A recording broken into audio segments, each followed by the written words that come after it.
مرتبہ حضرت امام اعمش جو تھے تو امام اعظم کے استاد امام اعمش چڑچڑے ہو گئے. چڑچڑے ہونے کی بنیاد پر بڑی بی سے روزانہ کچھ نہ کچھ زگ زگ تک ہوتی رہتی. بیوی سے کچھ، بیوی بھی بوڑھی ہو گئی تھی، یہ بھی بوڑھے ہو گئے، کچھ چڑچڑا پن دونوں میں آ گیا تھا، تو روزانہ کچھ نہ کچھ چلتا رہتا تھا. ایک دن امام اعمش کا ان کی بیوی سے کچھ انبن ہوئی. اب آپ کہیں گے اتنے بڑے عالم بھی لڑتے تھے. میں نے کہا کہ میاں بیوی کا جہاں جھگڑا نہ ہوا زندگی میں لطف نہیں. لیکن آپ کہیں گے کیا بات کرتے ہیں؟ کہاں میاں بیوی میں جھگڑے کے بعد جو بات ہوتی ہے نا، پھر وہ محبت معراج پہ پہنچتی ہے نا. معراج کا سما ہوتا ہے محبتوں کے اندر، اتنی عروج پر. اور جہاں جھگڑا ہو کر دوریاں ہو جائے وہ معیوب ہے. جس جھگڑے میں جھگڑے کے بعد سب لڑنے والے ہنس رہے ہیں، دیکھیے کیا بات ہے. واہ واہ، کیا بات ہے. بھئی کوئی بھی تو لڑ سکتا ہے نا. حضور امام حضرت سرکار ابراہیم خلیل اللہ نے کہا اللہ پاک یہ سارا مجھ سے لڑتی ہے. اللہ نے فرمایا ابراہیم صبر کر، کیونکہ میں نے عورت کو تیڑی پسلی سے پیدا کیا. یہ امام فقی ابو اللہ سمرقندی نے لکھا، آپ نے شکایت کی. ہاں یہ بات ہے. تو بات دور نکل نہ جائے کہ جھگڑے کے بعد دوریاں ہو جائیں یہ معیوب ہے، لیکن جھگڑے کے بعد پھر نئی محبت کا آغاز ہو. یہ جیسے مثال کے طور پہ سورج جب ڈوبتا ہے، توجہ اس طرف رکھیے، جو بھی آئے گا بیٹا ادھر ہی آئے گا. جھگڑے کے بعد گالی گلوچ ہو جائے، دوریاں ہو جائے، طلاق تک نوبت آئے، یہ معیوب ہے. لیکن جھگڑے کے بعد پھر نئی محبت کا آغاز ہو، پھر اس کی بات ہی کچھ اور ہوتی ہے. پھر وہاں کبھی محبت ختم نہیں ہوتی. تو وہ کبھی کبھی جیسے دودھ ابلتا ہے، اگر اتنا ابل جائے کہ ہانڈی سے گر جائے تو نقصان ہے، لیکن ابلنے کے بعد اگر بیٹھ جائے تو اس دودھ کے اندر لذت پیدا ہوتی ہے. تو میاں بیوی کا جھگڑا ابلتے ہوئے دودھ کی طرح ہوتا ہے. کنٹرول کر لینا پڑتا ہے اس سے پہلے کہ وہ دودھ ابل کر ہانڈی کے باہر جائے. ہانڈی ہی میں نیچے کی طرف بیٹھ جائے تو اس کے اندر ایک نئی لذت پیدا ہوتی ہے، نیا لطف پیدا ہوتا ہے، اور پھر وہی گرمی اس کے لیے بالائی کا سبب بنتی ہے. جس کو ہم ملائی کہتے ہیں اس بالائی کا سبب بنتی ہے. اگر دودھ گرم نہ ہو تو بالائی نصیب کہاں سے ہوگی، ملائی کہاں سے ملے گی؟ ہر گرمی کے بعد جو ہے وہ ملائی نصیب ہوتی ہے. آپ سمجھے یہی میاں بیوی کی محبت کا تقاضا ہے. اللہ اکبر. بہرحال ایسا مت اس کو دلیل بنا کے لڑیے گا مت. لڑائی ہو جائے تو اس کو سولو کرنے کی محبت. اور ایک بات یاد رکھنا، روٹ کے بیٹھنا عورتوں کا کام ہے، منا لینا یہ مردوں کا کام ہے. اب یہاں سے یہ بھی طے کر لیتے ہیں جو روٹ جائے اس کو عورت کہتے ہیں، جو منا لے اس کو مرد کہتے ہیں. اس لیے روٹا نہ کرو بلکہ منایا کرو. منانے کی بھی ایک نئی لذت ہے، نیا لطف ہے. اللہ اکبر. روٹنے کا سبب تو تم جانو، ہم تو مصروف ہیں منانے میں. بہرحال امام اعمش کا کچھ زگ تک بھی روز ہوتی تھی. ایک دن بڑی بی نے سوچ لیا آج امام لڑیں گے اور لڑنے کے بعد کچھ بات ہو جائے گی تو آج ہم پھر اپنا رنگ دکھائیں گے. عورت تو عورت ہی ہے، کسی کی بھی ہو. اللہ اکبر. امام نے لڑائی کرتے کرتے کہا بس بہت ہو گیا تمہارا. جو بھی انہوں نے کہا بہت ہو گیا تمہارا. اب سنو میں تم سے بات نہیں کروں گا. یہ تو بالکل پیٹرن ڈائلاگ ہوتا ہے، میں تم سے بات نہیں کروں گا، تم نے مجھ سے بات نہیں کرنا. اور سنا اگر آج رات تم خود بات نہ کرو فجر کی اذان سے پہلے، اگر آج فجر کی اذان سے پہلے تم خود بات نہ کرو تو پھر تم پر طلاق ہے. کہہ دی بات.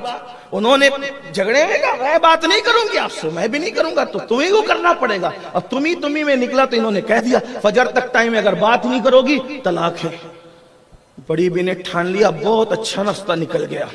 فجر تک بات نہیں کرنا، صبح کو بھائی کے گھر جا کر کے بڑھاپا آرام سے گزارنا. چھوڑ دیں گے امام اعمش کو. اب یہ کنیز کو لگا رہے ہیں، اس کو لگا رہے ہیں، کوئی نہ کوئی ہیلا نکل آئے کہ بھئی یہ بات کر لے گا، کہ اگر یہ فجر تک بات نہ کرے تو ہو جائے گی کیا؟ طلاق ہو جائے گی. جب سب طرف سے دروازے بند نظر آئے بڑی بی نے بھی ٹھان لیا کہ بات نہیں کریں گے، اب تو بھائی کے گھر ہی چلے جائیں گے طلاق پا کر. تو امام اعمش کو خود خیال آیا کہ بڑی بی آج اپنے رنگ میں ہے تو ہمیں کچھ کرنا. اگر خود بات کرتے ہیں تو بھی طلاق واقع ہو رہی ہے نا، اور اگر وہ نہیں کرتی ہیں تو بھی دونوں طرف سے معاملہ ہاتھ سے جاتا.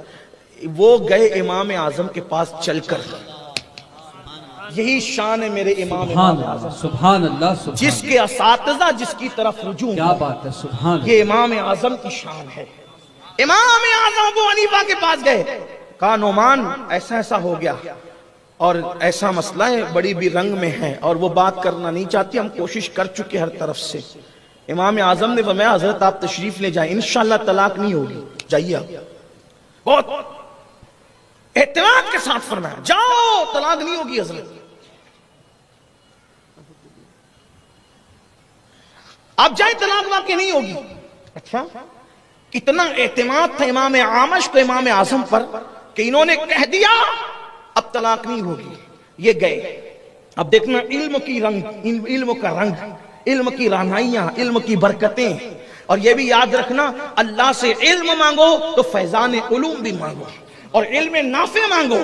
اللہ اکبر، کیونکہ کچھ لوگ علم کا مس یوز کرتے ہیں۔ علم ایک ٹارچ کی طرح ہے، ٹارچ اگر آپ کسی رہبر کے ہاتھ میں دے دیں تو وہ لوگوں کو کانٹوں سے بچائے، کسی رہزن کے ہاتھ میں دے دیں اسی روشنی سے وہ لوگوں کے گھر میں چوری کرتا پھرے۔ تو ہاتھ کی بات ہے، علم بڑی چیز ہے، لیکن علم کے ساتھ دل کی صفائی ہو، علم کے ساتھ ایمان ہو، علم کے ساتھ عشق رسول ہو، علم کے ساتھ شرافت ہو، علم کے ساتھ اللہ رسول کی اطاعت ہو، پھر علم بہت بلندی پر لے جاتا ہے۔ امام اعظم ابو حنیفہ نے کہا حضرت جائیں انشاءاللہ طلاق واقع نہیں ہوگی۔ حضرت تو بہت مطمئن ہو کے گھر چلے گئے۔ آپ نے شاگرد کو بلایا، یہ قصہ کسی کو نہیں بتایا، شاگرد کو بلایا، کہا امام اعمش کے گھر کے بازو میں جو مسجد ہے پتہ ہے تمہیں کہاں پتہ ہے؟ کہا آج صبح صادق سے کچھ دیر پہلے ان کی بازو کی مسجد کے مینار پہ کھڑے ہونا اور زور سے آواز اذان پڑھنا۔ کہا ٹھیک ہے، اللہ اکبر۔ اور پھر وہ چلے گئے۔ ابھی صبح صادق کا وقت کا انتظار ان کو بھی تھا، بڑی بی کو بھی تھا۔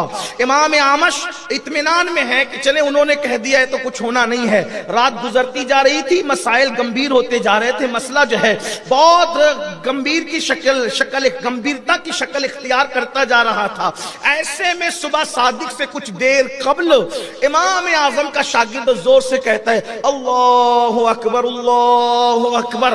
بڑی بھی سامنے آتی ہے، الحمدللہ حضرات اب اذان ہو گئی، صبح صادق ہو گئی، اور آپ نے کہا تھا صبح صادق سے پہلے اگر تم بات نہ کرو تو طلاق۔ ہم تو بات نہیں کی آپ سے، اب صبح صادق ہو گئی، اب ہم جا رہے ہیں۔ امام اعظم نے دروازے پہ دستک دی، استاد مبارک ہو، ابھی طلاق واقع نہیں ہوئی کیونکہ صبح صادق شروع ہونے میں ابھی وقت باقی ہے، اور انہوں نے صبح سے پہلے آپ سے بات کر لی، معاملہ ختم ہو گیا اور آپ کی اہلیہ طلاق سے بچ گئی۔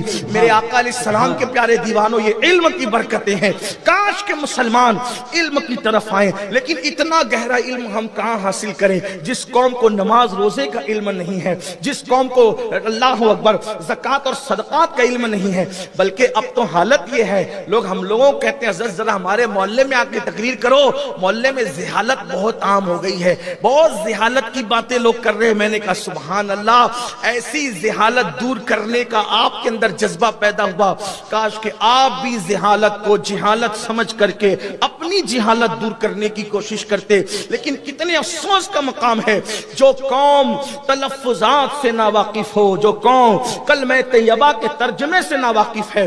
اللہ اکبر، وہ قوم عزت کیسے پائے گی، وہ قوم وقار کیسے پائے گی؟ یاد رکھنا ہمارے یہاں جتنی بڑی ہستیاں تھی سب کو اللہ نے علم سے نوازا تھا، ہر برگزیدہ بندہ علم میں یکتا تھا۔ آپ دیکھتے چلے جائیں، ہمارے نبی علم کے شہر ہیں۔ اللہ اکبر۔ پھر میرے نبی نے علم کے شہر میں جو علم کی خیرات تقسیم فرمائی، سیدنا صدیق اکبر علم کے معاملے میں بے مثال، فاروق اعظم علم کے معاملے میں بے مثال، عثمان غنی علم کے معاملے میں بے مثال، مولائے کائنات کو باب مدینۃ العلم بنایا۔ اس کے بعد آپ دیکھیں اللہ اکبر، حضرت سیدنا امام زین العابدین، ان کے وقت میں ان جیسا علم والا آپ تلاش کریں۔ اسی ان کے بعد امام محمد باقر، ان کا نام محمد، لیکن باقر کیوں کہتے؟ کیونکہ باقر کا مطلب ہوتا ہے چیر پھاڑ کرنے والا۔ اللہ اکبر۔ اب باقر کا مطلب چیر پھاڑ کرنے والا کیا؟ یعنی کوئی مسئلہ ان کے سامنے لایا جاتا تو اس قدر اس کی باریکیاں بیان فرماتے اور اس کو اس طریقے سے سمجھا کر کے رکھ دیتے کہ لوگ کہتے ہیں انہوں نے تو اس کو چیر پھاڑ کر کے رکھ دیا، یعنی جیسے کوئی چیز چیر پھاڑ کے رکھی جاتی ہے۔ پھر حضرت امام جعفر صادق کو آپ دیکھیں، امام اعظم جن کا ذکر آپ نے سنا، وہ امام اعظم کہتے ہیں کہ اگر امام جعفر صادق کی صحبت نہ ہوتی تو نعمان مسلمان ہلاک ہو گیا ہوتا. آپ دیکھتے چلے جائیں. اللہ اکبر. غوث پاک کا علم دیکھیں, ابھی آپ نے سنا. غریب نواز کا علم دیکھیں. اللہ اکبر. جو ہندوستان آنے سے پہلے مسجد نبوی میں درس حدیث دیا کرتے تھے. میرے پیارے آقا علیہ السلام کے پیارے دیوانوں, مسلم معاشرے میں کوئی جاہل تھا ہی نہیں. یہ ساری نوسط جہالت کی ہے. جہالت کی وادی سے نکلو, اپنے بچوں کو بھی پڑھاؤ, خود بھی پڑھو, بلکہ آپ سے کہتا ہوں علم دین بھی پڑھاؤ, علم دنیا